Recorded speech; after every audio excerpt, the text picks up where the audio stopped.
ICQ Podcast episode 242, VHI audio box and RSGB new training plan.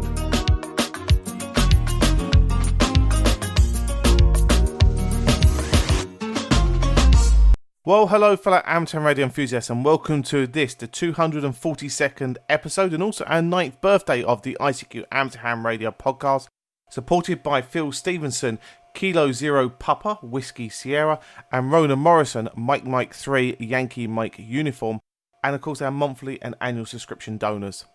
In this episode, Martin M0MNG WN is joined by Leslie Golf Zero Charlie India Bravo, Edmund Mike 0 Mike November Golf, Bill November 3 Juliet India X-Ray, and Chris Mike 0 Tango Charlie Hotel to discuss the latest amateur ham radio news. Myself, Colin M6BOY, rounds up the news in brief. And this episode's features is some interviews we recorded from Friedrichshafen 2017, which is a new audio box on BHI and the RSGB's new training plan. Well, as always, we'd like to thank our donors in keeping us advert free, and we've got a couple of messages well came in. So Phil Stevenson, Kilo Zero Papa, Whiskey Sierra, so keep up the good work. We really appreciate the ICQ podcast team's effort and content for amateur radio enthusiasts and look forward to your shows. So thanks a lot for your kind words, Phil. And Rona Morrison, Mike 3, Yankee Mike Uniform, says she took umbrage at Leslie's comments on the Scottish curse in episode 238. And to prove this probable theory that the Scots are mean, I am donating to episode 242 because I think he'll be on, which he is. He's following us just after this introduction there, Rona. Keep up the good work, guys. Love listening to all the banter. 88's from Rona. So, Rona, thanks a lot there for your donation, and as well, Phil. And obviously to our monthly and annual subscribers as well that give us the base to keep us advert free. Your donations really are helping us out and paying our way and keeping this show advert free. And we'd like you to consider us at www.icqpodcast.com/donate. Well, anything you can send our way is always greatly appreciated, including an update to our birthday donation, which now reflect £9 or a one-off £9 donation to reflect now our 9th birthday, which we're now celebrating here at the end of July 2017. Well, let's move on with the show, and we'll join Martin, Leslie, Edmund, Bill, and Chris to discuss the latest amateur ham radio news, including RF spectrum pollution, and the ARRL are seeking vintage DX logs. Hope you enjoy. Well, hi guys, and welcome to episode 242 of the ICQ News Roundtable. Tonight, I'm joined by Mr. Leslie Butterfield G0CIB. Good evening, Leslie. Hello, Martin. Always good to be on. Yeah, it's good to have you. And so 4 weeks moves around pretty quick, doesn't it, Leslie? Oh, tell me about it. It's just spun round. We've had work and all the rest of it, and I'm just like, oh, we've got to do the podcast tonight. Yes, let's get going. Yeah. We also have Mr. Edmund Spicer M0MNG. Hello, Martin. Hello, everybody. Hi, mate. And at the pre-show, you sometimes have trouble getting a word in edgeways, don't you, mate? Well, as an amateur radio person, talking is good, but listening is very good sometimes. So, yeah, I'm a bit tired round the edges because I need lots and lots of beauty sleep. And I was kept awake until the early hours of this morning by a monster storm, thunder and lightning in all directions that moved over West Sussex, the like of which I have never seen in the nearly 40 years I've lived here. So, yeah, if I'm a bit tired or make even less sense than usual, then that's the reason. All right.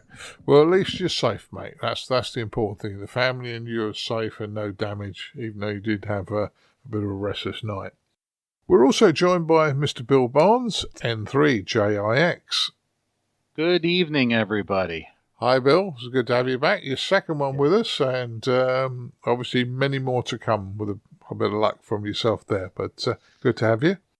And we also have Mr. Chris Howard with us tonight, M0TCH or N4CTH. Chris joins us because, unfortunately, Matthew's flying again.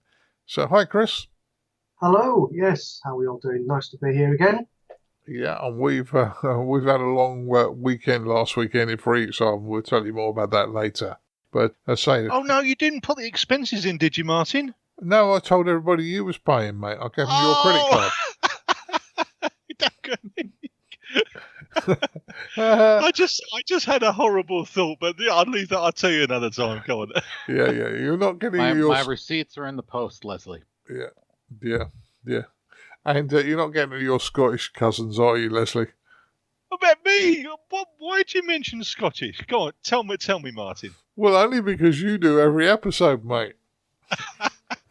We've got another story on that, but we'll come back to it shortly. Yeah, no problems. Okay, for our first news story, Banbury Amateur Radio Society is launching a Pixie challenge at their Wednesday the 12th of July meeting, which has just gone. But the challenge was to build a Pixie transceiver within 4 hours and put it on the air. So, looks like it's going to be done over two club evenings. But what do you think, Leslie? Martin, I think it's absolutely marvellous. I know the Pixie transceiver, and I've used them at the Silverthorne Radio Club, and we've done them as little projects. I think for the cost for an intermediate little project, soldering, understanding components, looking at the values, just putting things together, does it work? I think for the cost, it's an excellent little project. And like I said, we've built about 4 of them, and they all work, and they're as cheap as chips. Yeah. Well, I've got one, and I know some of the others have. What about you, Edmund? Have you got one of these? I've never seen one in the flesh. I've never used one. I've never built one. So I'll put my cards on the table straight away. I think we can say no then. QRP as a concept I think is good. Cheap and simple as a concept I also think is good. As long as, to paraphrase Albert Einstein, things are made as simple as possible but not simpler. So when I read this news story, my immediate reaction was this is really good for the same reasons that Leslie has just said there. But I did rather worry whether anybody would actually make any QSOs with them, particularly if you attach a half-decent antenna to one of these, because I would think there stands a reasonable chance that the front end would get seriously overloaded with strong signals. So I was thinking to myself, they'll build these things, yes, it will be good, they'll get the practice, they'll get the enjoyment of making something, they'll get the interest from putting an electronic circuit together, but in terms of actually having QSOs, they'll be very lucky if they manage any. It's not about that. It's about the fun. I mean, there was a young lady at our radio club, and I said to her, Isabel, you're going to make a transceiver, and she looked at me, and I tell you what, the look of chuffness, yes, that's a lovely word of the day, chuffness, when she got it working, and we actually put it on the air and all the rest of it, and she was really pleased with herself, and that's what it's all about. She got the solder smoke going. Sorry to nick that from another podcast, but yeah, she got the solder smoke going. She learned about components, and you can't really learn about that stuff reading out of a book. You've got to get your hands dirty and mess about, and that's where the fun is. Yeah, absolutely agree. But then I looked at the club website, and I gather that the person who won it, the first leg of the competition, actually had a QSO with somebody as well as building the thing. So I would guess that was probably a sked, and it was possibly via ground wave with another club member. But that's I wasn't expecting that bit. The winner built it and had a QSO as well. So very pleased indeed. I'm not sure I'm going to buy one and build one. I think if I was going to make a little QRP rig, I might go for something slightly more in-depth, but then it would be more expensive, wouldn't it, and more complicated. Yeah, well, I think they're about £3.30 each on eBay. There's plenty of suppliers. I was looking actually on eBay now. Actually, yeah, the ranging price from £1.29, including postage from China, right up to about £8. Not sure why it's a difference in price, but anyway, yeah, very, very cheap. In fact, if you're going to buy one, you might as well buy 2. They're £1.29 each, and if you lose any bits on the carpet, you've got to spare one, haven't you? £1.29. And if you do buy one, and you then decide that you want to enhance it ever so slightly, a bit in the style of that TV program Pimp My Ride, you could have Pimp My Pixie instead. Pimp My Rig. If you wanted to pimp your Pixie, there is a video on YouTube made by Peter Parker VK3YE. If you tap his call sign in, and the name of the video is something along the lines of how to make the Pixie transceiver slightly less appalling, quote unquote. That's his video title, not mine. Right. Bill, well, you've been very quiet on this one. Have you ever seen the Pixie or had a go at building one? I saw a Pixie once. I never actually built one. The part of the story that I really thought was neat was they had their actual club stuff, and the challenge was to build Pixie and make a QSO. And they apparently had a G5RV antenna set up for them to use. And you're probably right. It probably was a scheduled, QSO, but I just thought it was really neat, the whole concept of it as a club activity. Yeah. Well, I mean, we think we've looked at these Pixies, and Chris and I have both built them.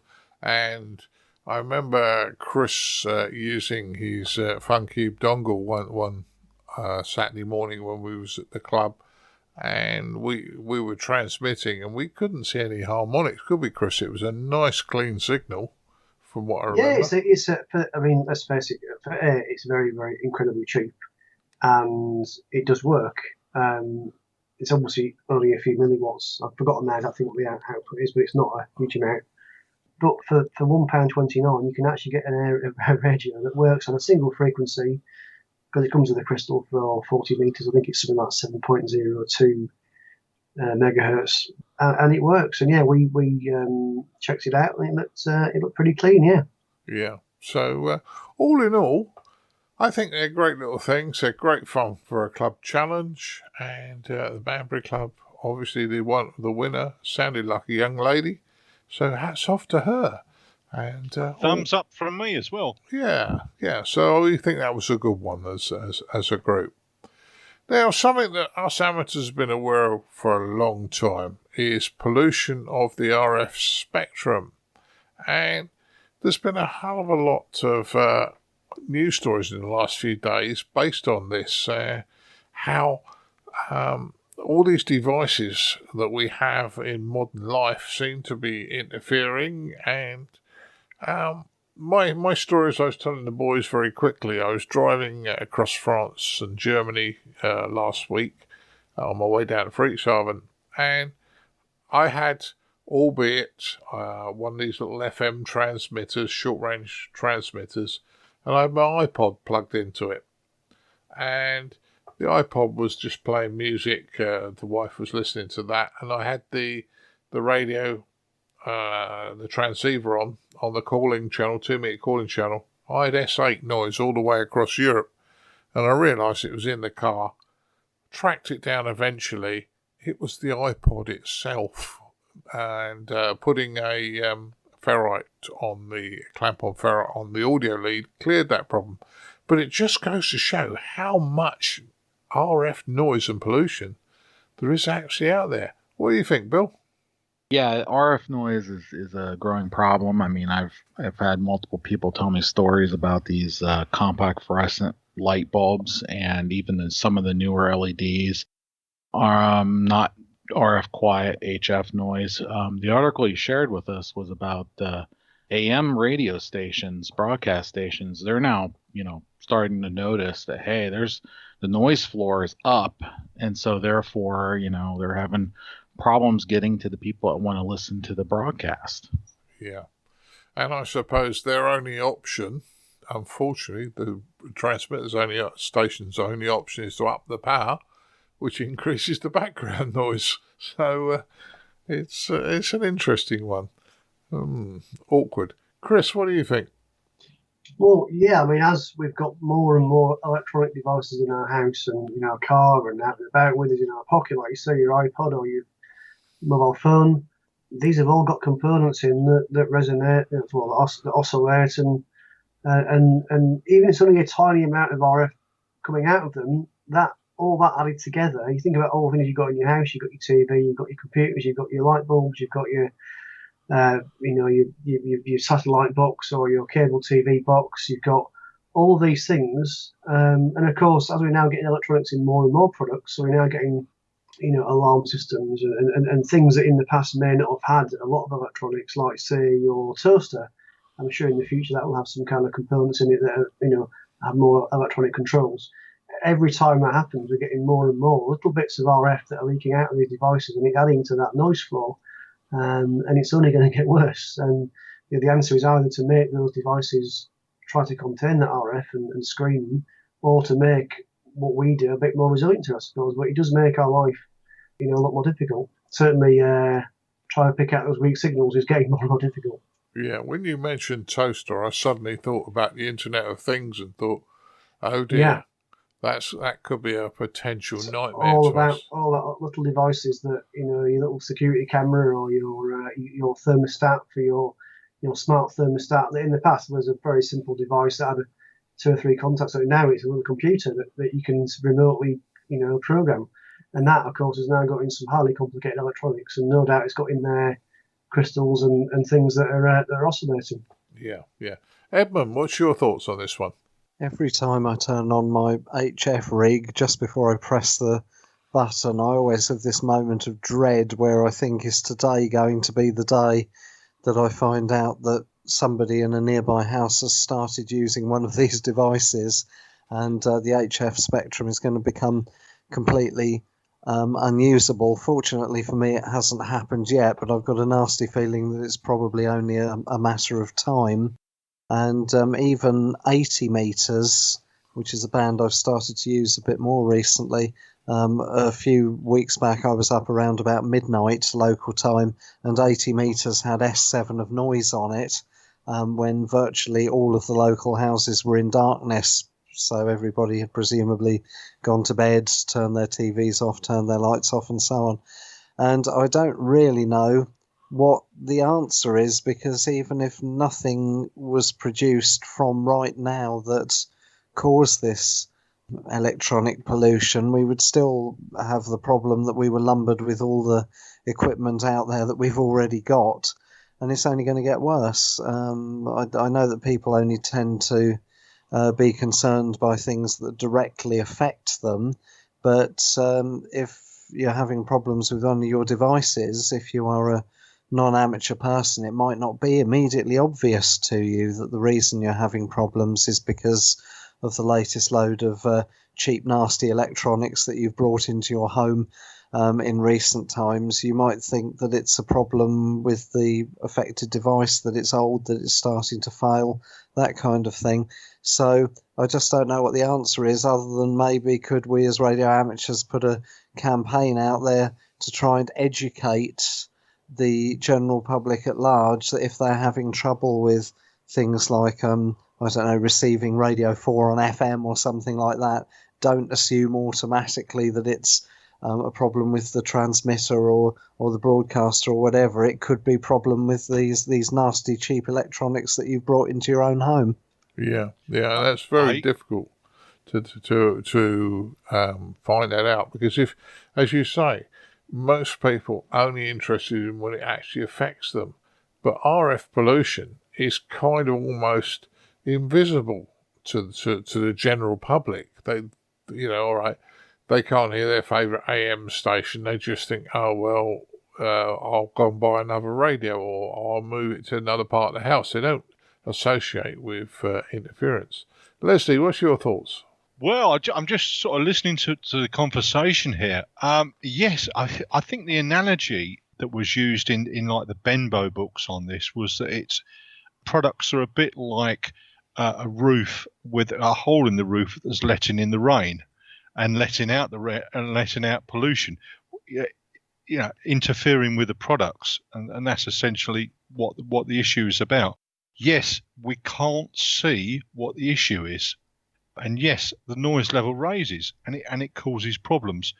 It's a pollution. It's definitely a pollution, and it will cause problems, but people can't see it. And trying to get that across is going to be very difficult. Yeah. Well, I remember a few years ago, unfortunately, I was working nights and I had to go to a funeral midweek.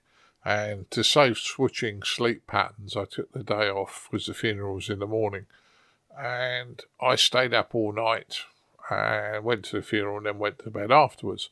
But I was playing APRS at the time, and I watched the noise level on 2 meters drop after midnight, and the amount of stations that I was receiving data from was phenomenal between about midnight and about 6 in the morning.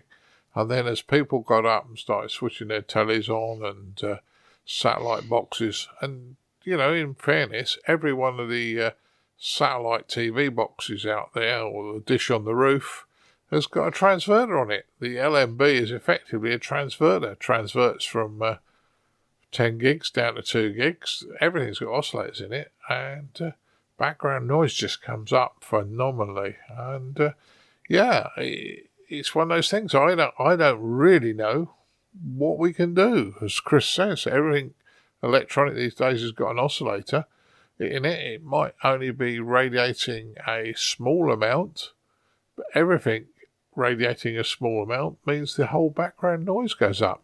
So I don't really know. I don't know what the solution is. I mean, there was a couple of things in here about news of steps to try and solve some of these. I know the FCC and the ITU agree there's problems, and they're starting to look into it.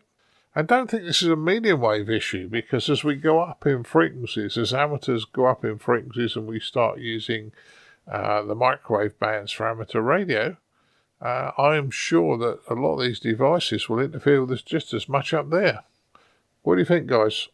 Yeah, well, with me, occasionally there are quite strong spurious signals on the 2 meter band, which never used to be there, and ditto with a couple of channels on the FM broadcast band that thankfully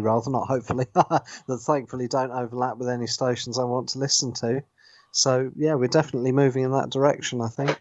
Yeah, I've noticed in my house that I've recently had some interference on the FM broadcast band, actually. I'm wondering if it's due to, I'm not going to name the product, but there's an internet connecting box you plug into your TV. I'm not going to name it, but I'm wondering, because it may not be that, but I'm wondering if it's got something to do with that I recently bought and plugged in. I might just go unplug it and see if that noise goes away.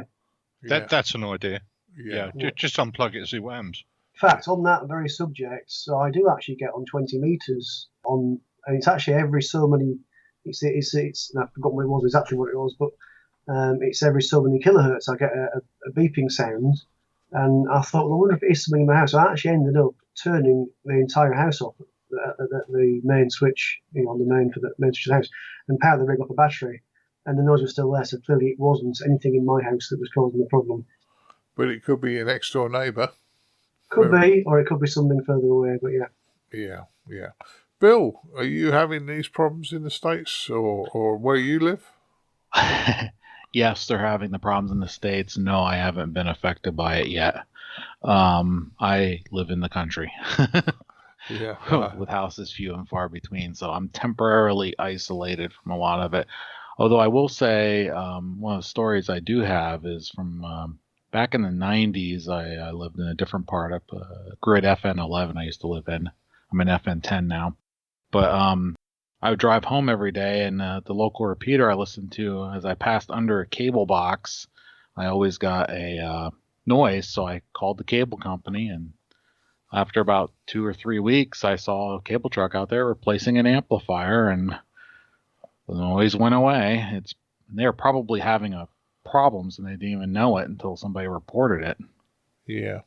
But it's only people like ourselves that are probably educated enough to realise it. I mean, if you were general public and it was interfering, say, with your broadcast radio in your car, you drive by, it's a bit noisy, it's a poor signal area here, and just carry on, wouldn't you? You wouldn't necessarily equate the fact that cable box has got a bad amplifier in it, I would suggest. I believe you're absolutely correct on that. Yeah. I mean, I'm only surmising because that's kind of it. But I mean, I know where I live in a very populated area, and just across and up the street a little way from where I live, they've put in mobile phone repeaters. And I'm sure I'm getting decent. If I was up on the higher frequencies, I would be decent quite significantly up there. So, it's an interesting one. It's an interesting one. And So I've rolled a lot of these news stories in because there's a lot of talk about what needs to happen, and I don't really know apart from better screening. I mean, you think about it. Most of us have digital watches, whether they're analog or digital display. They're pretty much electronic watches these days, running with a crystal inside. We all have them. So I think this is one that we're going to have to keep an eye on, and let's hope. It will rumble and rumble, Martin. Yep, it will. Anyway, let's move on to something a little bit different. The Arrl is seeking vintage DXpedition logs for its archive, and we came across this story, and I quite like it because keeping an archive of what we've done is quite a good thing, I would suggest. Bill, it's your side of the pond, so do you want to go first on this one? Yeah, the gentleman from Japan, I'm going to mess his name up, JA1BK, did some endowment to the ARRL for this to go towards the archive project. I think the most important thing to share with everybody is, hey, if you know of somebody that has old logs, DX logs, get them to the ARRL so they can make a copy of them. Yeah. I think that's the big thing.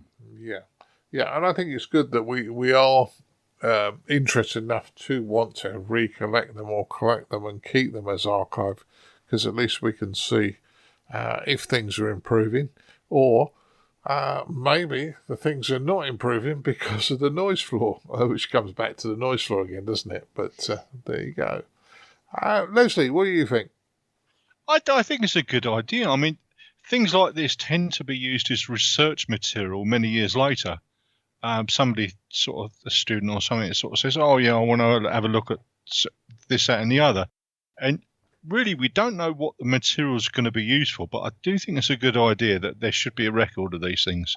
Yeah. Well, I mean, not only have you got the number of calls, but, when you can see plot against sunspot cycles and all those sort of things and DXpeditions, it's good for research.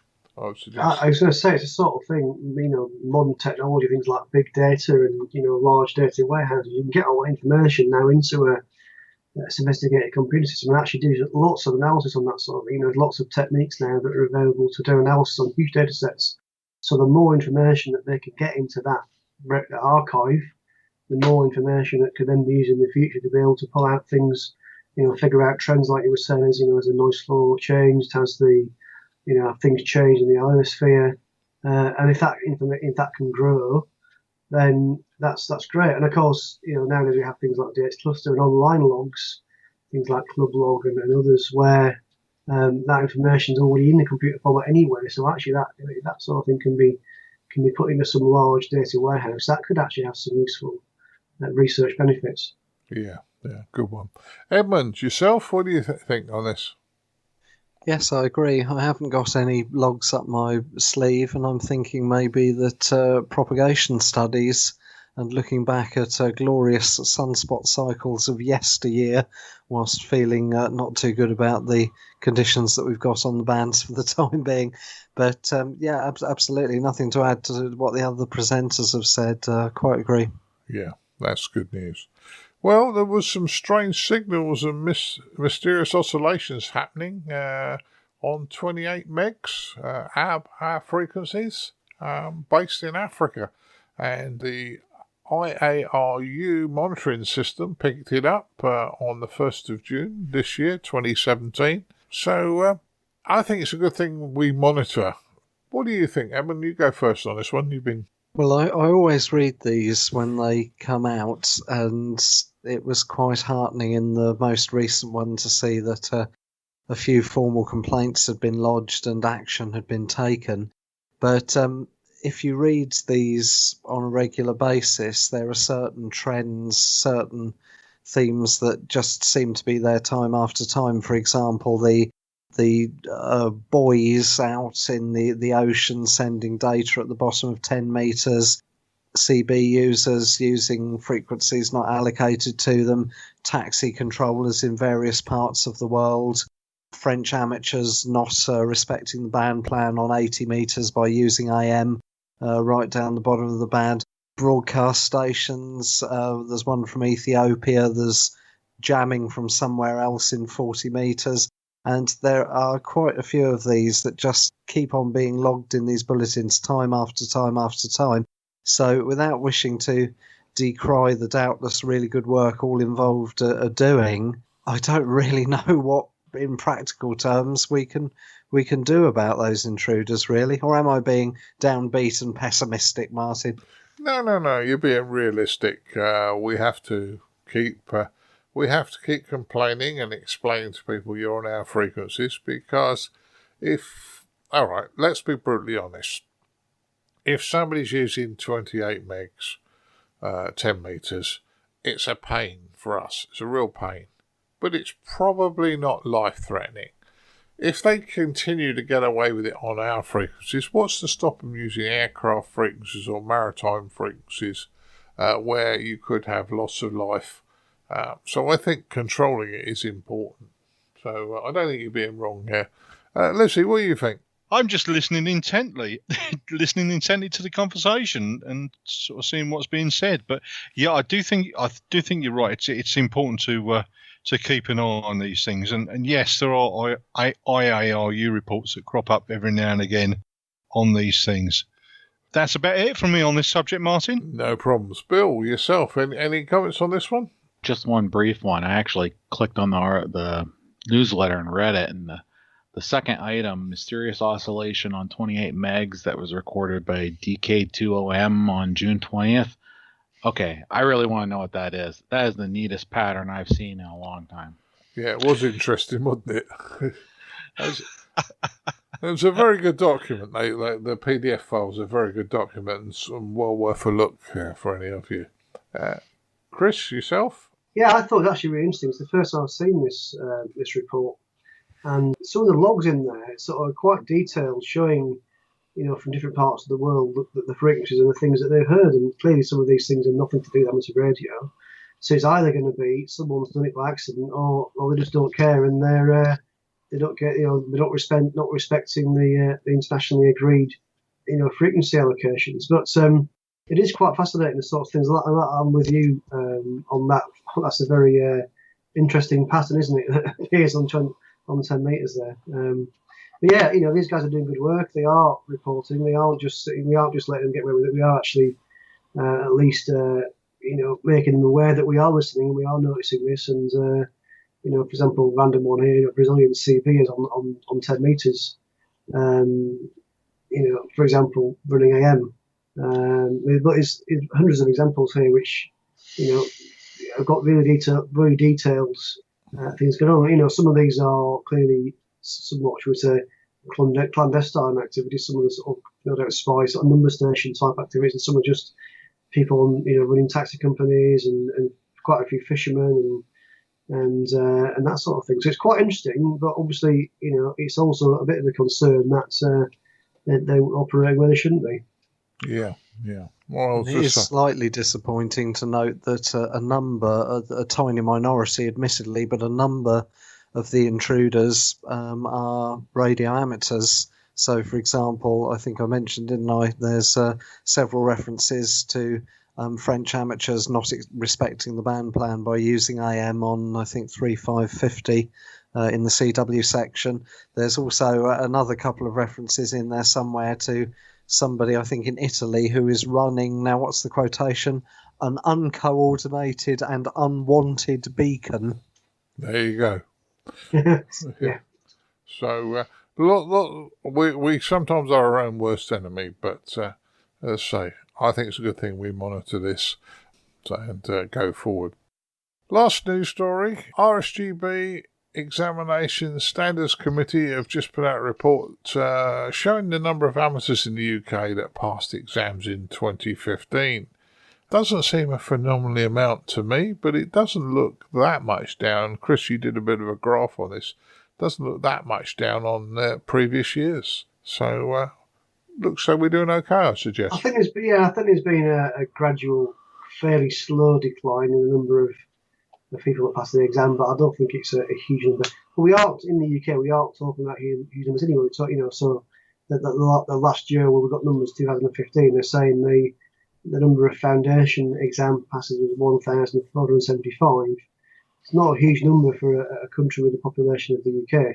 But that if you look at the figures, I'm not in front of me now. It's not down by a huge number from the earliest we've got on here. I think it's from 2006. Let's quickly open the reports. So yes, if you look at 2006, it was 1,719, and there's been a gradual tailing off, and now it's at 1,475 for the foundation. Intermediate's gone from. The intermediate's gone up slightly. Actually, 2006 was 604, and 2015 was 632. And the advanced exam, the full exam, was 326 in 2006 and 300 in 2015. Now, that's not many people taking the advanced exam. We're not talking about big numbers here, so that variation, I don't think we take an awful lot to actually get those numbers up quite significantly. I don't think we take a huge amount of promotion to actually get those figures up to in the right direction. Yeah. I do think though that those the figures are there, but they should be interpreted with care. Yeah. Where you see a box of figures, you've got to have sort of some visualization on a graph as to where the trend is actually going, and carefully interpret what's happening. I know figures can mean anything you want them to mean. I've come across that before, but my phone's just went. Yeah, but that's one thing I would say, that the figures should be taken on interpretation. Yeah. Well, we had a bit of a chat with Ian Shepherd, and we'll run the episode, the interview soon, if not this episode, with Ian Shepherd, who's responsible for training in the UK, and he has some interesting things to say on this matter. But I don't want to spoil Ian's something. Martin, I did notice. I actually went through the document, and there is a consultation. I know it finishes on the 21st. Yeah, before we release, on the examinations. Do you mind if I sort of take this a little bit further on this one, if you mind, Martin? Well, you can do, but you can do. No, just don't want to go into detail, because I know you've got Alan Shepherd on, but I did look at on Essex Ham, and a guy called Pete M0PSX, and there's a lot of very interesting comments about the changes. Yeah. Nothing derogatory. It's all what people are thinking about the hobby, and I was quite gladdened on the number of people that have actually put into the consultation. I mean, on the website it talks about 276 from radio amateurs and 334 from tutors. People aren't sitting on their backsides. There is a consultation, and they should put their views forward, which I think is a good thing. Yeah, agree with you. And we did cover that quite heavily on the last episode. But Martin struggling to pronounce his surname. Pete Sipple on Essex Ham. But yeah, we did go through that in quite a lot of detail on the last episode, and hence we discussed it with Ian at the Retail. So hopefully we'll get that interview out either this episode or the next one, and you can hear it from the RSGB. But certainly I've also responded to that survey and given my comments as well. Yeah, be something to look forward to. Yeah, certainly. Bill, I know you're getting close to a hard stop, so any comment from yourself on this one? No, other than I'm glad to see that people are passing. Yeah, as I say, it's quite a small number compared to what you guys get in the States, but at least there are still people passing, I would suggest. And Edmund, yourself? Yes, I'll take the microphone off mute as well. Nothing to add, Martin.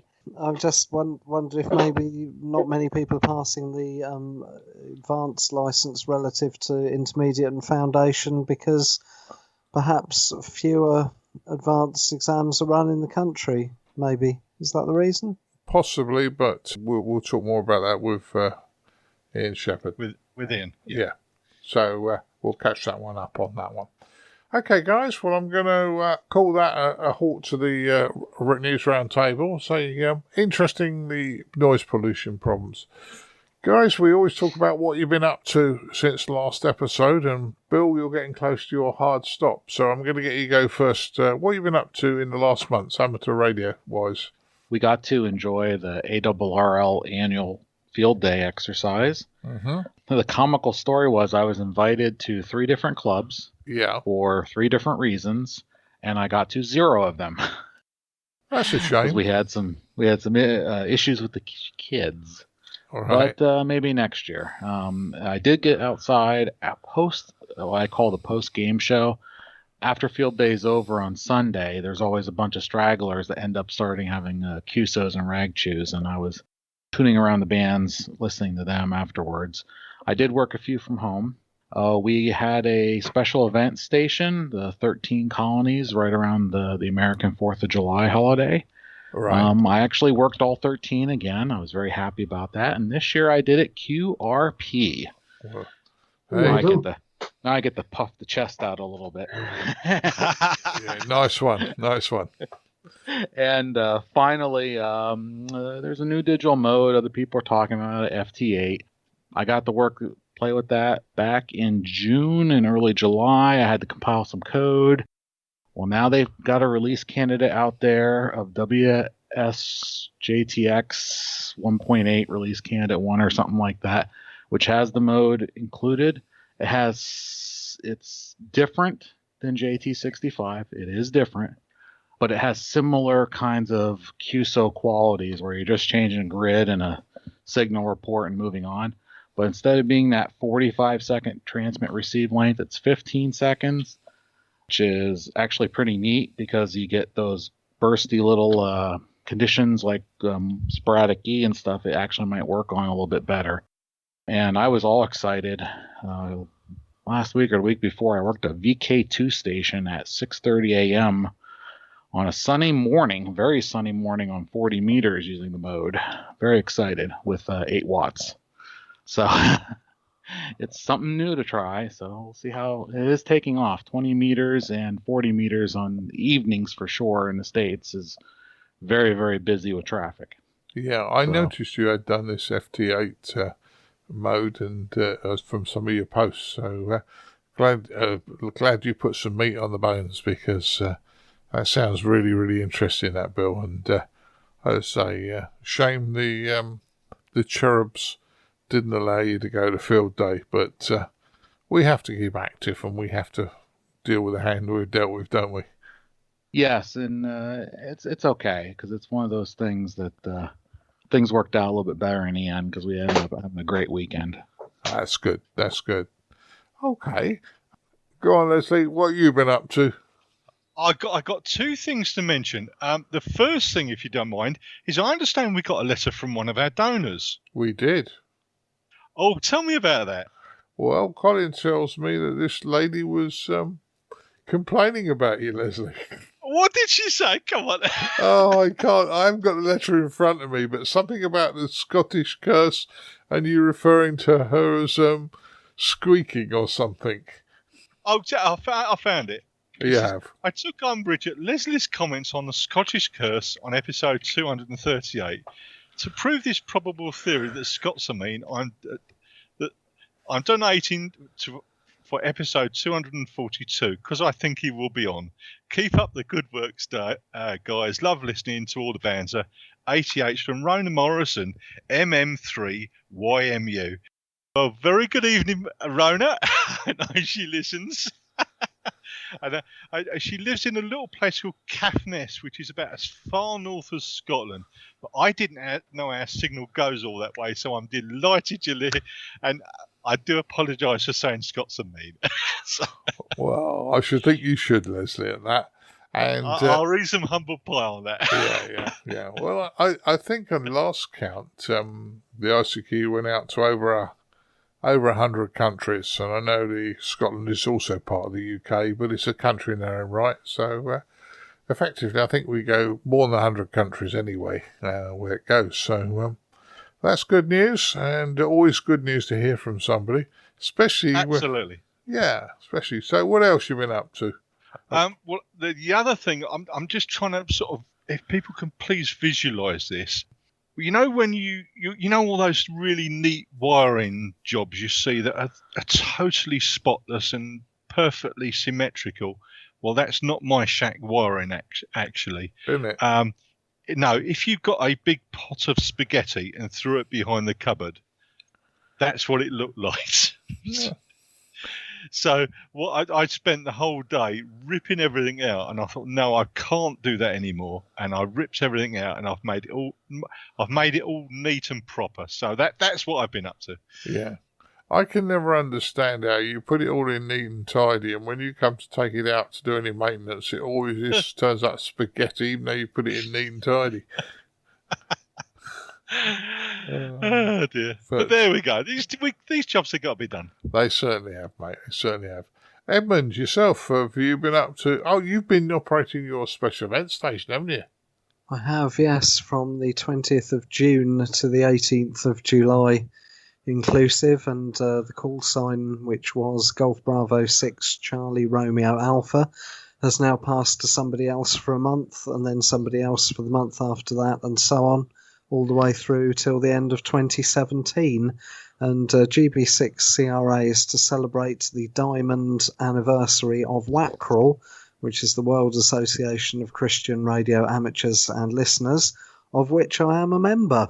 Oh. And I set out with two ambitions for my tenure of the call sign. Number one was to have at least one QSO every day, and I actually managed that. Well, that's a result.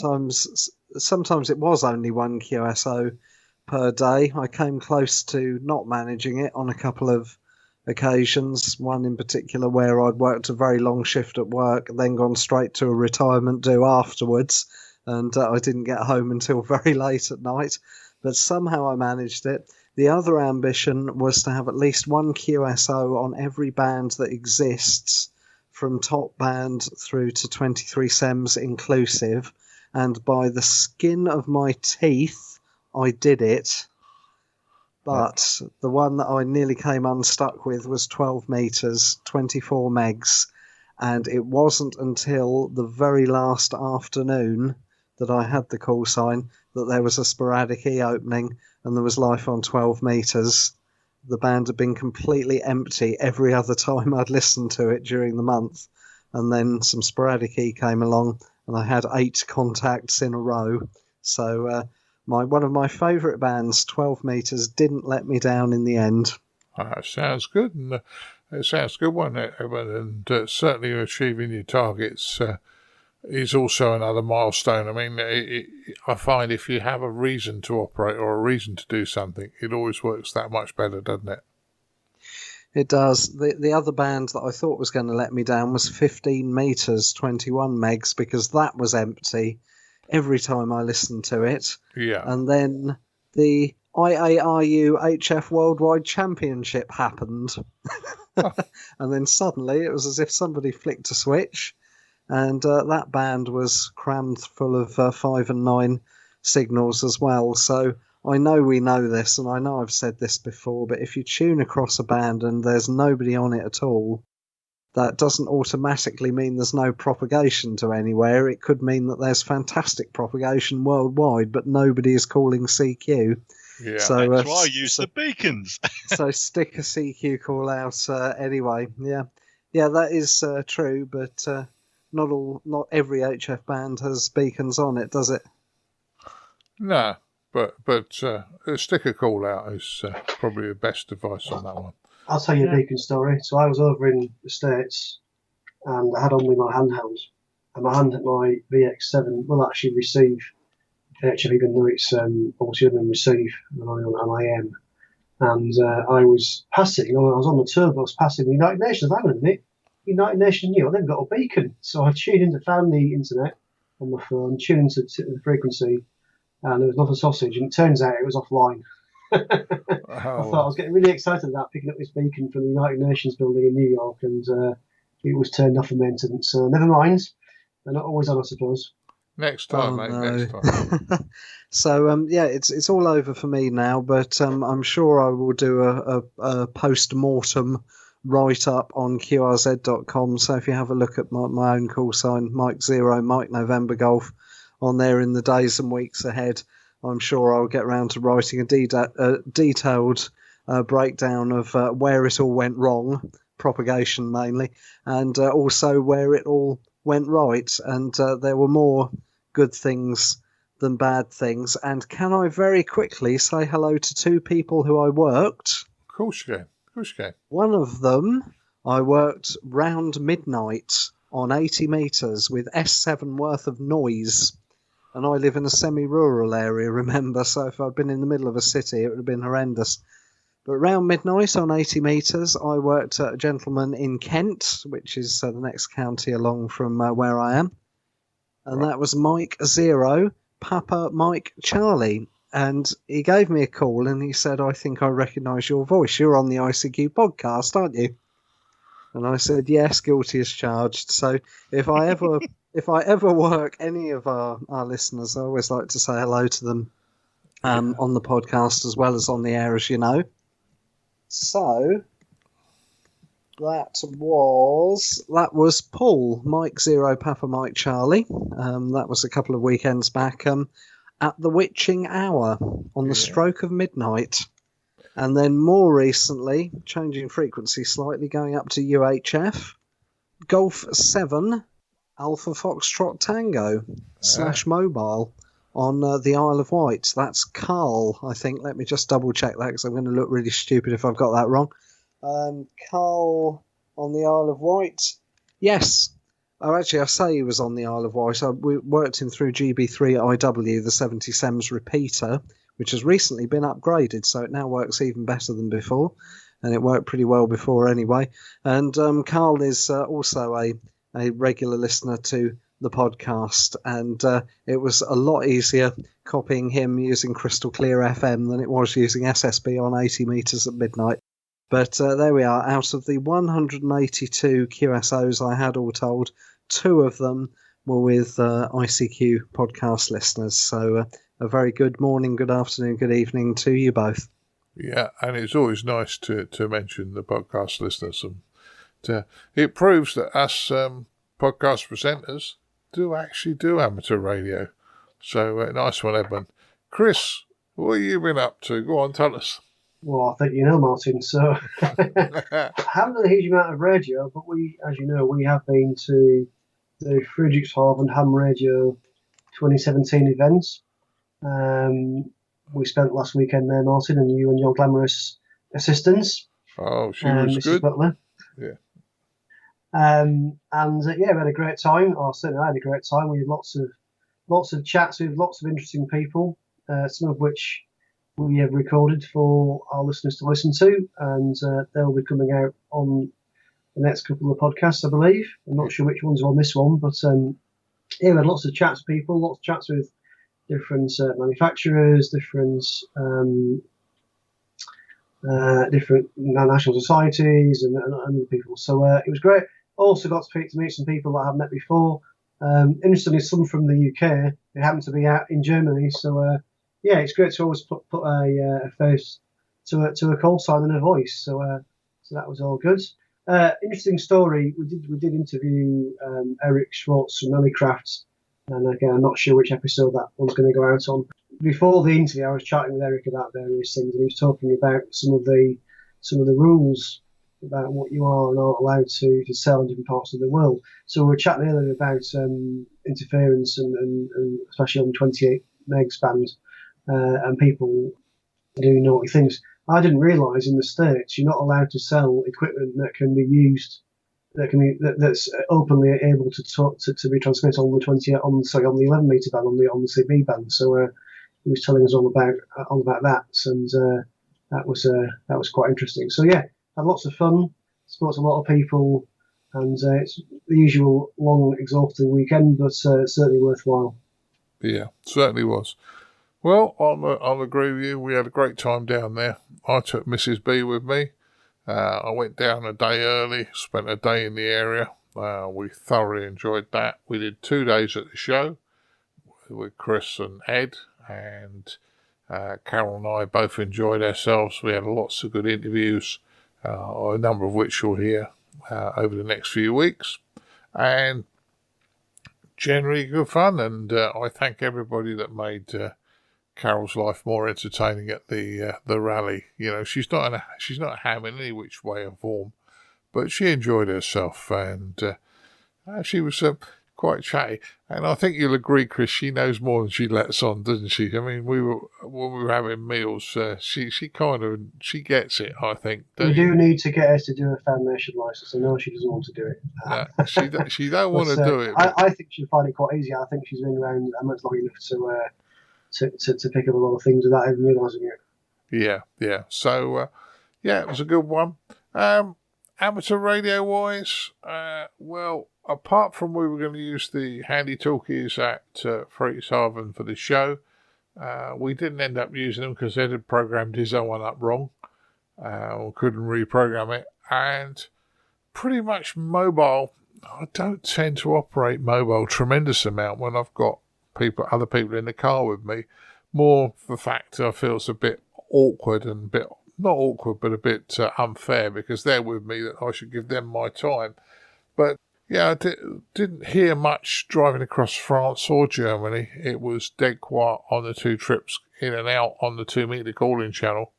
But there were a couple of gentlemen that caught me on the M20 in the UK coming back the other night.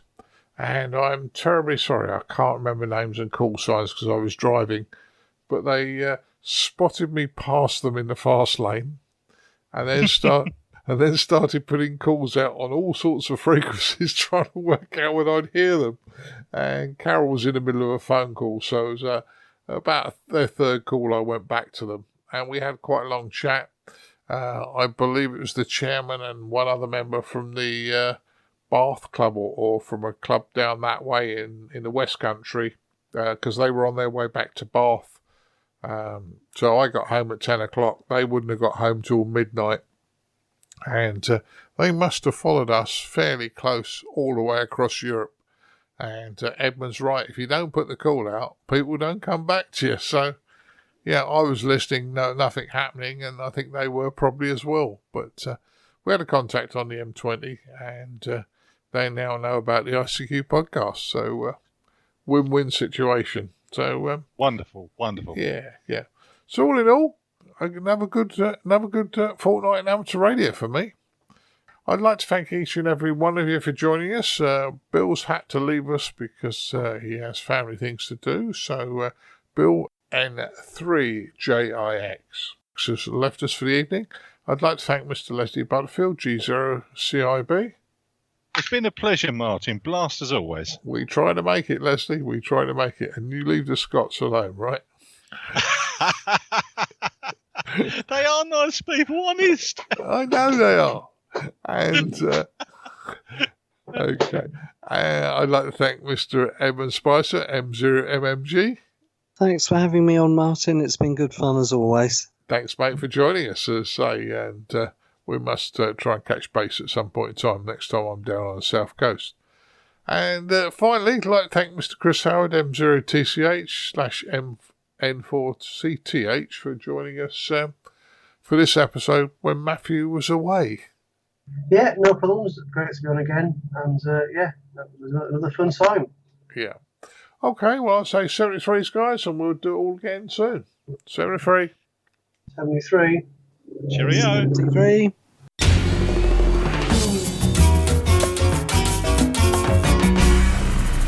The ICQ Amateur Ham Radio Podcast, serving the amateur ham radio community fortnightly since 2008. And now it's time to have a look at the news in brief with me, Colin M6BOY. And we start with news of a new portable antenna, which is covering a 16 metre band. It's been released by outdoor operations specialist Sota Beams, and they've updated an existing project to reflect a change in operating conditions. Now, they say with the decline in solar activity, 40 metres is getting harder to work for more local HF contacts, and a good choice when conditions are poor is often to choose a lower frequency. With the 5 MHz 60 metre band now available in many countries, Sota Beam has introduced a version of their popular band hopper antenna to include the 60 metre band. The MIDI hopper is a full-size, full-performance antenna that covers 20, 40 and 60 metres, and it's ready tuned, including a balun feeder and going for a 7 metre telescopic pole. Band hoppers come with lots of features, but more importantly is a link on the ICQ podcast website where you can find more information about this product, and maybe it might help you with your operations. As I say, as 40 meter it becomes less desirable and 60 meter becomes more popular. It could be a good opportunity to add to your existing kit. Scandinavia are bringing on board many new amateur radio operators, and we start off in Sweden, where they've now currently put 64 new members into the hobby this year. So far this year, of those 64 new members, 61 have also taken up membership with the Swedish Amateur Radio Society, the SSA. So say great news there in the fact that the numbers are increasing now. Not to be outdone by their neighbours in the city of Bern in Norway, they've recently had a group of 15 to 60-year-olds who have completed an amateur radio education course and helping all but one of the 22 students pass the exam.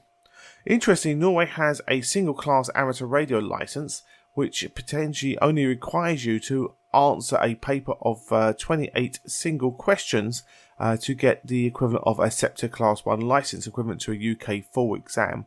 And this is thought to be maybe the shortest of any SEPTA country.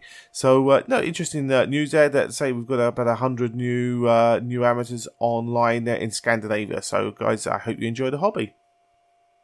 An interesting one for people who chase special event station. Members of the Barry Amateur Radio Society will be active from Her Majesty's Royal Mint in South Wales in the UK. They'll be operating using GB4 Romeo Mike Echo, standing for the Royal Mint Experience, and they'll be on the air between the 31st of July and the 5th of August 2017. The reason why this is potentially very special is because it's thought to be the first time that a team of amateur radio operators have actually activated a special event station from a mint. They will be active on the bands of using CW single sideband, the data mode of RTTY and JT65, plus using satellite operations as well. Operators confirmed are Gwyn, Golf Whiskey 0, Alpha November Alpha, Philip, Mike Whiskey 0, Delta Hotel Foxtrot, Kenneth, Golf Whiskey 1, Foxtrot Kilo Yankee, and Richard, Golf Whiskey 4, Bravo Victor Juliet. QSLs will be via Glyn, direct via the Bureau, or by Logbook of the World and Club Log. They'll also be setting up a page on QRZ.com as well. So guys, I hope you enjoyed the experience of activating the Royal Mint for a special event station. And certainly anyone local to the South Wales, I'm sure it'd be worth a visit as it's part of a grand opening of the UK Royal Mint. And we finish off the news in brief section with an interesting story Bill picked up. Bill there, November 3, Juliet India X-Ray. And this is in relation to the US Navy, and they're using new technology now where what they're doing is they are turning text into Morse code. So it's quite an interesting one there of working that. There's a YouTube video as well which we'll put on the ICQpodcast.com website, and you can certainly check out what the Navy are doing in relation to turning text into Morse code automatically. Well, now we head off to our feature this episode, which, as I say, is in relation to the visit to Friedrichshafen for the recent ham radio show there.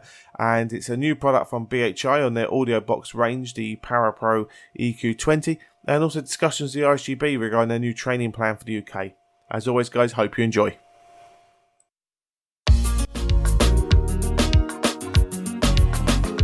And now, what you've all been waiting for. This episode's feature from the ICQ podcast.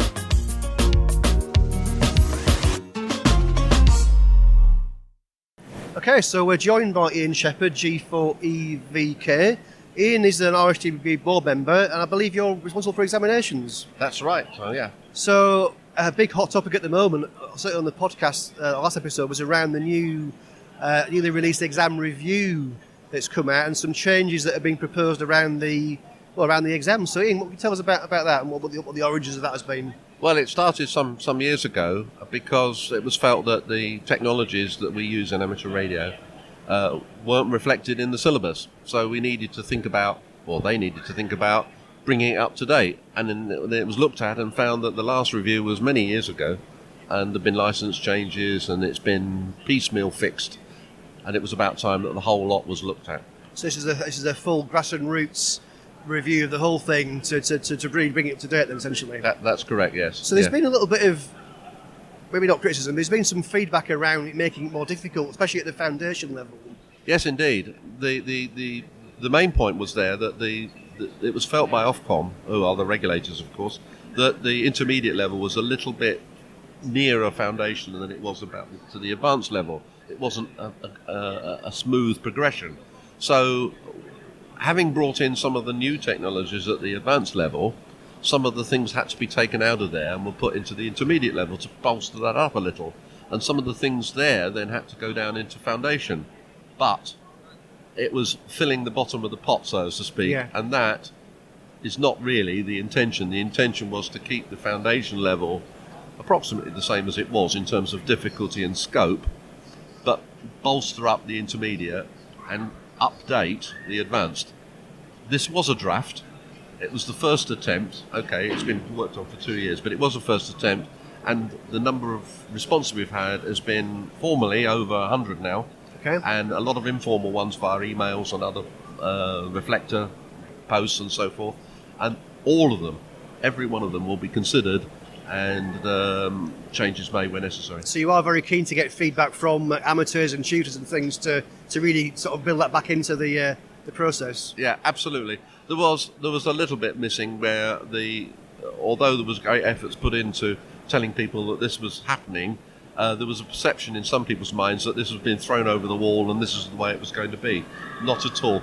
This is the start rather than the finish. So what's out there today then is really just a starting point, a position to move forward from. So it's a kind of, this is what it might look like, but you're really keen to get feedback to sort of craft that and hone it into what will become There's no intention that the entry level of the hobby, which is the foundation license, should be any more difficult. It should be up to date and it should be reflecting current practices, but that is all. It shouldn't be a challenge or any more of a hurdle than it already is. Okay.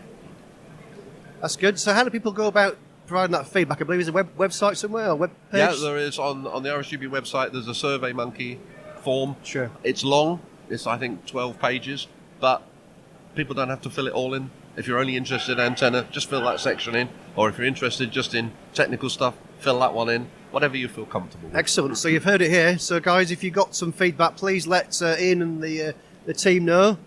And hopefully that'll get fed back in and it'll build the new, the new curriculum. So obviously once that's complete, I guess there'll need to be a rewrite of books and training material. Yep.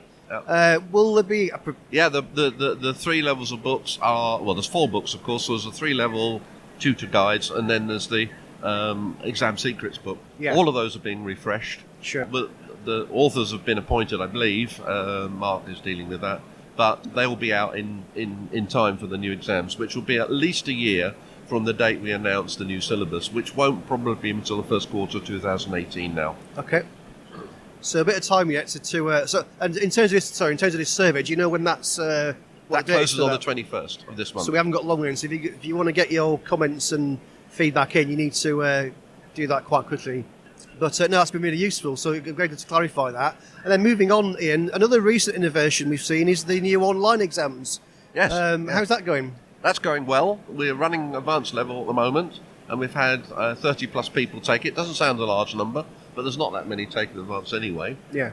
Pass level is roughly the same as it was on paper, and I think without exception, every person, and they range from age of early 20s to late 70s, think it's better than doing it on paper. So great feedback. Absolutely. So benefits are things like, do you get your results straight away rather than waiting? You get the results straight away, and you press, when you submit your answers, it says you have been successful, and do you want to see your feedback? You press a button, and there's a feedback sheet with all the syllabus items, whether you got the answers right or wrong, and you can print it off and take it home with you. That sounds great. So big benefits then for people in the future. Yes, yeah. Very, very good and easy to use. Is there anything else? Sorry, is there anything else to uncover? Or are we? The other thing which is probably worth mentioning in the exam is there's a tracker. So when you answer a question, it turns green at the bottom of the screen. Okay. If you miss a question, you can turn it orange if you want, and say I'll come back to that. But before you push the submit button at the end, it says, "Do you know you haven't answered question 13 yet?" And it gives you prompts. So some of those issues you may have had in the past with the optical marking sheet, where sometimes you can miss the question out, it could all get out of sync. And especially special people with difficulties with the spatial awareness, and we do have a number of those, have missed questions, or they have transposed the answers incorrectly to the optical mark sheet because their spatial awareness has let them down. Sure. This goes away with this So system. things are progressing as well, so that's fantastic. Okay, well, Ian, thanks for your time today. That's been really, really good. And we'll hope to speak to you again in the future. Thanks, it's been a pleasure. Cheers. Keep your amateur ham radio podcast advert free by donating less than a length of coax. Visit www.icqpodcast.com/donate now. For all the news, links and information, visit www.icqpodcast.com. Well, hi guys, I'm with Graham from BHI, again at Friedrichshafen. 2 years since we've seen you at Friedrichshafen, but we saw you last year at Newark. Yeah, I can't keep away. This show in Friedrichshafen is a wonderful show, meeting all the different European customers and the opportunity to show new products to the European market. Yeah, well, it's certainly good here. Yeah, I understand you've got some new products that you're going to tell me about. Yeah, I have taken about 2 years to get there, but we have a new product called the ParaPro EQ20 range, and it's basically an audio DSP unit with a parametric equalizer. Right. That's a new product. What is a parametric equalizer for us who don't understand? Well, it's funny, about a couple of years ago when we were toying with looking at the feedback from customers, and the feedback from the customers was that they wanted to increase or improve the tone control on our products. So we thought, well, let's add a tone control. And we spoke to one of the technical editors of Radcom. Yeah. And he suggested a parametric equalizer. I didn't know what one of those was, so I looked into it. And lo and behold, it was the ideal feature to add because it allows customers to tune or boost the frequencies that they find hard to listen to. So it's effectively within 100 hertz to 10k, you can boost or cut frequencies. So instead of like a graphic where you have fixed cuts and boosts on fixed frequencies, or a tone control that generalizes, a parametric equalizer allows you to literally fine-tune the frequencies that suit you or your setup. So I'm listening to this and I've actually got a notch in my hearing, and for somebody like me or other people like me, that might actually help, because if you've got areas where you can't hear particularly well in, you could boost those up. Exactly. So if you're listening to something and you're finding that you're struggling with the voice because those frequencies that their voices is in your range where you're not good, you can literally boost up to 10 dB those specific frequencies by turning the tone to that frequency, and the gradations on the scale are quite accurate, so you'll be able to set it up and hear straight away that the boost is happening, because your ears will tell you. Yeah, that sounds good, Graham. Sounds good. So as I say, it's the parametric equalizer, the EQ20B, is it? Yeah, there's 4 products in the range. What we did, we split it to non-DSP and DSP, because customers that have purchased our compact inline and dual inline units also said that they wanted a tone control. So there's a non-DSP box that they can connect to their unit, take the audio out from their DSP unit into the ParaPro non-DSP versions, and benefit from the parametric equalizer.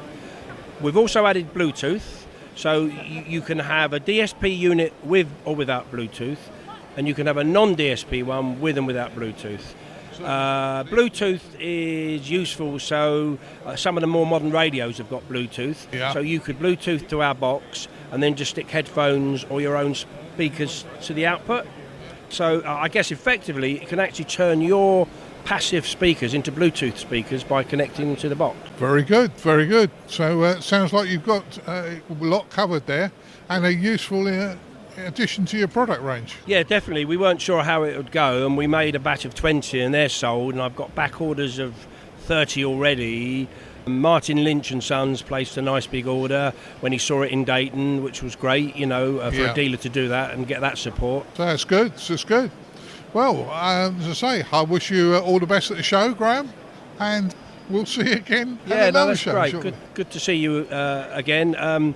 If anyone is interested, there's information on our website, or just give us a call, and there's data sheets and information about the products. So very quickly, your website is www.bhi-ltd.com.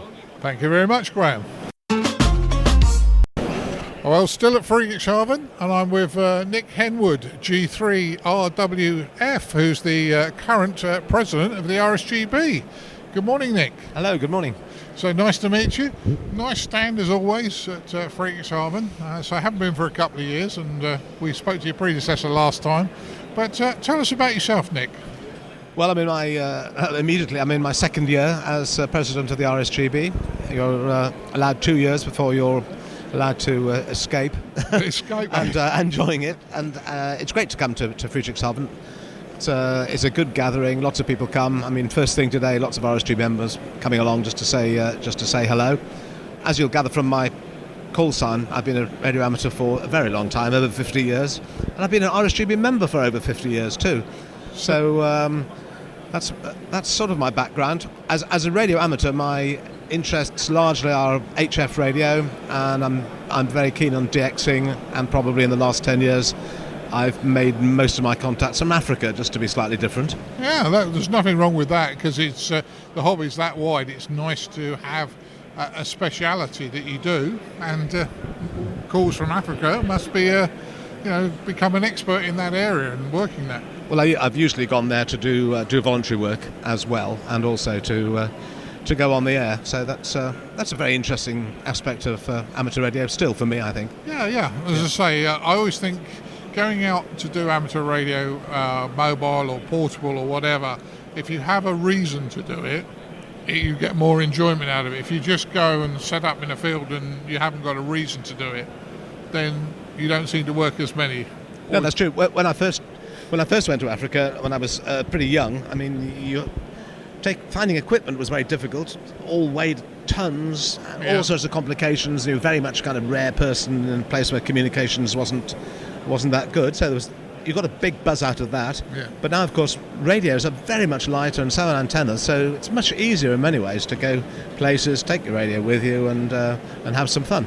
Yeah. It's a change, Amateur radio changes, and it's a different aspect of the hobby these days, I reckon. Yeah. Well, that's the good thing about the hobby, as you say, the change. There's so many new things are coming in that are interesting the amateurs of today, and I mean, it's a bit like the Morse. The Morse was done away with about 10 years ago, but there's far more people want to do it now than did it. It was a disabler for some people, but the people who found it a disabler now want to do it. Now they've got the license. That's true. I think we went through a phase where people said, oh, Morse, old-fashioned, didn't that go down literally with the Titanic? And so it was associated rather with old people. Like myself, I'm very keen on Morse, actually. But in fact, a lot of youngsters now think Morse is great. It's digital communication, very simple, and they just enjoy the sort of academic, intellectual challenge of it. Yeah. So there's a different view. So my view about amateur radio is find the bit you enjoy and have a go at it, because it's so wide. Yeah, I agree with you. Now, the loaded question of today, and I'm not trying to put you on the spot, there was talk about the syllabus being changed, foundation, intermediate, full. I kind of feel a bit strongly about some of it, but what's your feelings on it? Well, I'm not an expert on it, so that's why I'm slightly guarded. Well, there's a consultation document out, as you know, at the present time, and that's created quite a lot of excitement. I've certainly appreciated that. That's made me read very carefully the examination work. Other people tend to do it who are specialists. There are two different pressures at work, really. One's about how do you get people into practical amateur radio doing things, and I think that's important. That examinations are not an academic exercise, they're actually to do with practically doing amateur radio. And there's also a view that it is a scientific activity, which indeed it is. Our roots certainly in science. The discovery of the short waves and being able to communicate around the world, very scientific. Certainly. There's a kind of tension there, really, between an academic approach to examinations and another one which is more practical. Yeah. The answer's got to be kind of a way through, really, in a way that you choose the bit of amateur radio you like. The examination syllabus, I would suggest, has has got to try and take both of those into account. Yeah. And I hope the consultation will raise those points, and we can do it in a amicable and sensible and informed way. I mean, whatever we do, it will be done and sorted correctly. Understand that the foundation license, and I teach foundation intermediate, we don't teach as far as full because of the time constraints of the hall, but the foundation license appears to be quite easy to get into for most people. However, a lot of people work very hard to get into it, and I would kind of hoping we don't exclude people that want to be involved.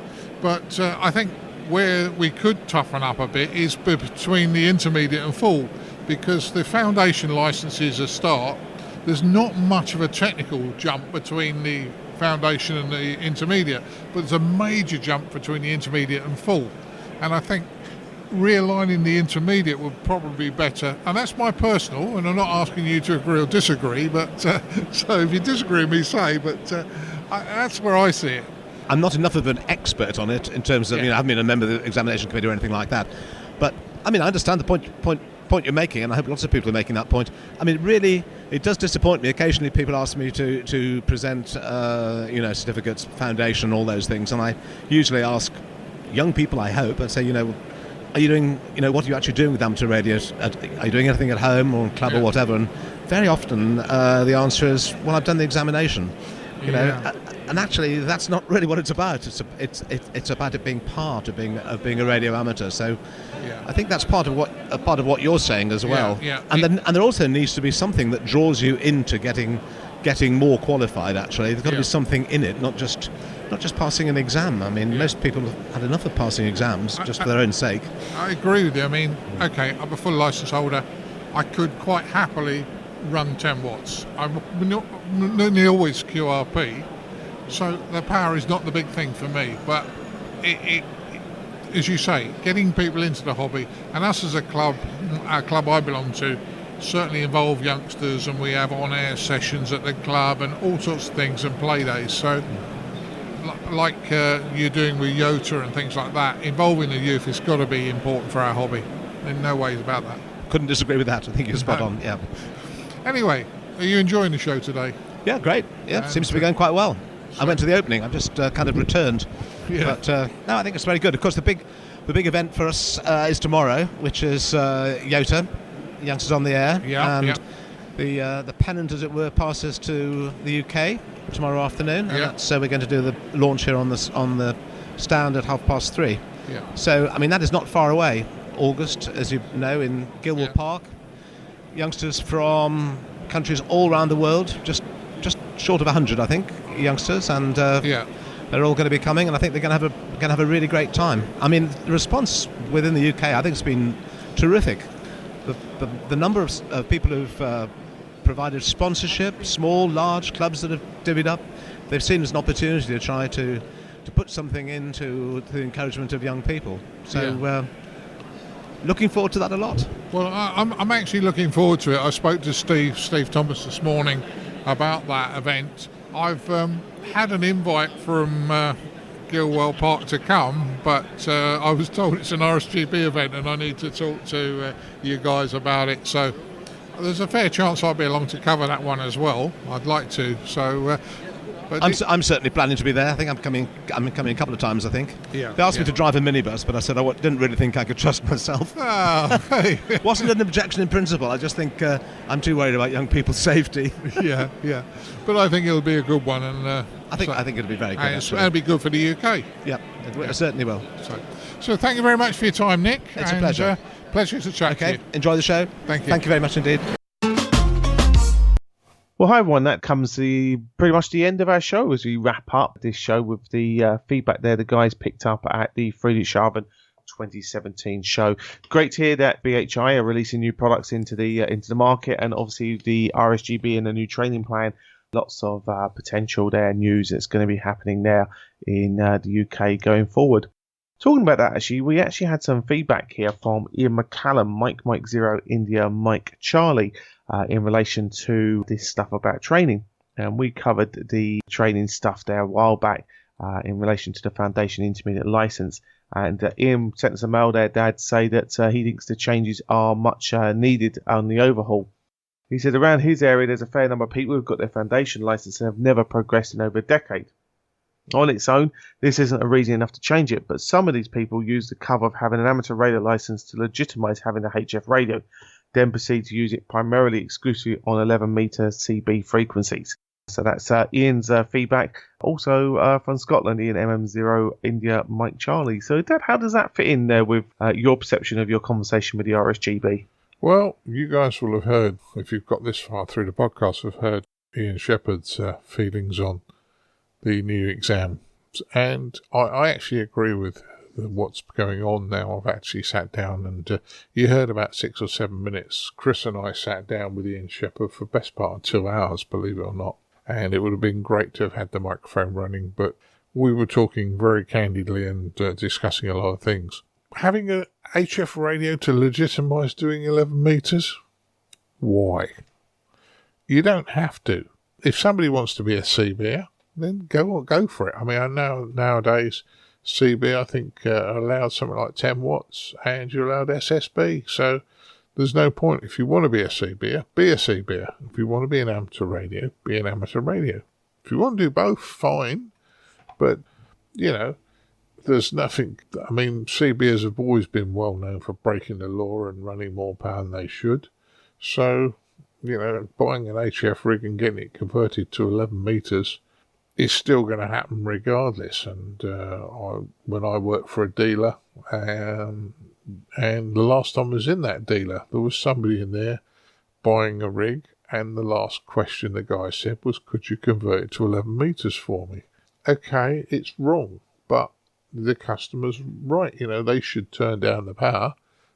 My feeling is that you should buy a proper CB rig for CB, but there you go. And on the training, well, let's say, listen to the feature, and I'm sure you'll understand more from it. No problems at all. Well, as always, guys, we welcome your feedback to the show. So pop along to ICQpodcast.com, click on the Contact Us part of the website, and pop us your comments. And while there, obviously, the donation page keeps us advert free, and we'd like to thank Phil Stevenson, Kilo Zero, Papa Whiskey Sierra, and Rona Morrison, Mike 3, Yankee Mike Uniform for their kind donations this episode. Keep us advert free along with our monthly and annual subscription donors. So guys, thank you very much. It certainly does help us out, keeps us focused upon the show, and not chasing the advertising revenue just to pay the hosting costs for the show. So thank you very much. As always, keep in touch with us on the usual ways. If you haven't done so already, please go to the website and subscribe to our newsletter. Keeps you updated with the news that's going on with the website. If you're not an email person, you can join our Facebook group. As they search for ICQ Podcast on Facebook, and that'll keep you up to date with what's going on. Also, our Twitter feeds as well, at Colin Butler and at M1MRB. We'll also keep you up to date with the bits and pieces that we've got going on in the meantime as well. I'm sure that you'll join me with that thanks to Leslie, Golf 0, Charlie, India Bravo, Edmund, Mike 0, Mike November Golf, Bill, November 3, Julia, India X-Ray, and Chris, Mike 0, Tango, Charlie Hotel, for helping us out in this episode with the round table. Thanks as well to Ed Durant, DD5 Lima Papa, and Chris Howard as well in their work at the Friedrich Schaven show, and helps there. And while we're talking about thanks as well to Mum Carol for her first attendance at the Friedrich Schaven show and for her help. And I think on the back of that, I'm sure there's a debt to be paid with cups of tea for Mum going forward. There certainly is. But I'm just going to jump back a bit on the newsletter. We said originally, for those of you on the newsletter and sort of Facebook and that we were going to run a feature from Yaesu. That was pulled at the last minute. Not for any major reason, is that there were some changes, and Yaesu and ourselves decided we wanted to get it dead correct for you, so that will more than likely go out in the next episode with corrections. So, kind of, if you're a member of the Facebook group and our newsletter group, you will get that sort of information. It comes through a lot quicker to yourselves. On the front of taking your mum, your mum thoroughly enjoyed Friedrichshafen, and I'm sure she would come again. Certainly she loved the area down there, and I think the only thing that she would have preferred is slightly better accommodation. But hey, we booked it originally as bed and breakfast.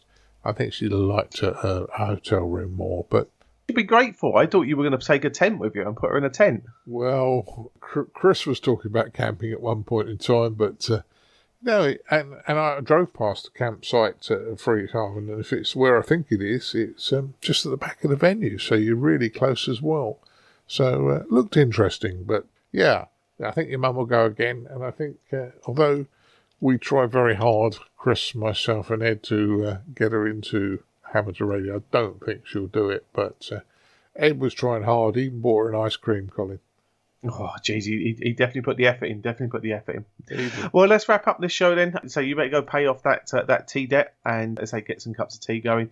As I say, everyone, enjoy the hobby over the next fortnight. I hope you, as I say, continue to enjoy everything about what we do and as I say, enjoy the hobby going forward. And as I say, really, guys, as I enjoy everything going on. So I bid you all 73's dead, and we'll catch up with everyone in a fortnight's time. We certainly will. 73's, and we'll do it all again in a fortnight's time, guys. In the fortnight's time, guys. In the fortnight's time, guys. In the fortnight's time, guys. In the fortnight's time, guys. In the fortnight's time, guys. In the fortnight's